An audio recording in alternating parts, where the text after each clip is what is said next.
Il y a ces moments où l'écriture n'est pas salvatrice, ces moments où elle est douloureuse. Je ne parle pas de l'écriture manuscrite forcément, même à l'ordinateur, les mots peuvent être douloureux à extraire de soi. C'était le cas aujourd'hui. Pour l'instant, il est 10h35. Je me suis réveillée, j'ai triché, comme je vous l'ai dit, mais cette triche n'a pas suffi à me motiver. J'ai eu beaucoup de peine aujourd'hui à me mettre à écrire alors qu'il s'agit d'un moment que je souhaite écrire depuis longtemps. Ces premières lignes que j'ai écrites il y a quelque temps, comme je vous l'ai dit, de Sean, qui parle de musique, qui parle de piano, qui parle de notes, je le chéris. C'est un moment clé pour moi du récit. C'est un moment dur, c'est un moment émotionnel. Et il y a ces moments dans l'écriture où je me sens projetée, trimballée par les vagues qui m'arrivent dessus et les mots coulent tout seuls sur la page blanche de Word.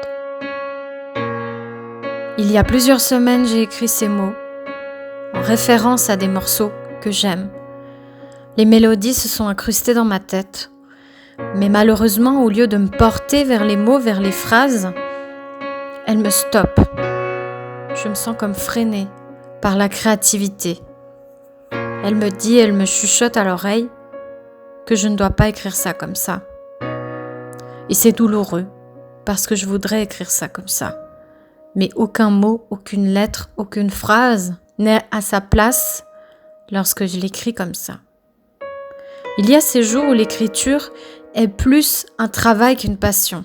Il faut écrire parce qu'on doit écrire, parce qu'on a quelque chose à dire, parce qu'on veut que ce livre soit terminé, parce qu'on veut que ce livre arrive en maison d'édition ou arrive entre les mains, en tout cas, des lecteurs. Il y a ces jours où on doit se forcer à écrire. Et hier, premier jour du NaNoWriMo, j'étais ravie. J'ai senti ce flot en moi, cette motivation, cette flamme. Aujourd'hui, c'est l'inverse. J'en souffre. Je souffre beaucoup des moments comme ça. Je souhaiterais qu'ils n'existent pas. Mais ils existent et je dois faire avec. Il m'est arrivé de mettre en ligne sur Scribd des chapitres qui ne me plaisaient pas. Des chapitres que je trouvais moins fluides. Des parties que je n'aurais pas souhaité écrire comme ça. Je les ai mises en ligne. Les gens ont commenté.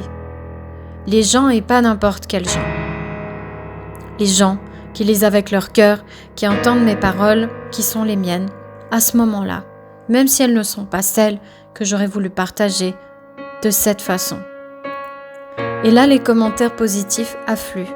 Positifs, mais pas naïfs. Ils sont importants, ils sont pragmatiques. Ils sont écrits aussi avec le cœur. Ces commentaires me font du bien, je m'en imprègne. Je les relis plusieurs fois souvent, j'y réponds, tout le temps.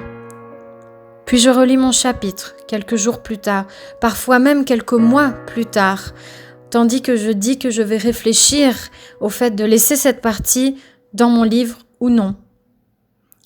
Pour les inséparables, il m'est arrivé de relire ces chapitres une fois que je m'étais dit « je vais sûrement les supprimer ». Et puis, en les relisant, je me rends compte que même si je me rappelle bien qu'ils étaient difficiles à écrire, ils ont leur place ici, écrits comme ça, et pas d'une autre façon. Alors je les laisse. J'attends que les gens réagissent à nouveau.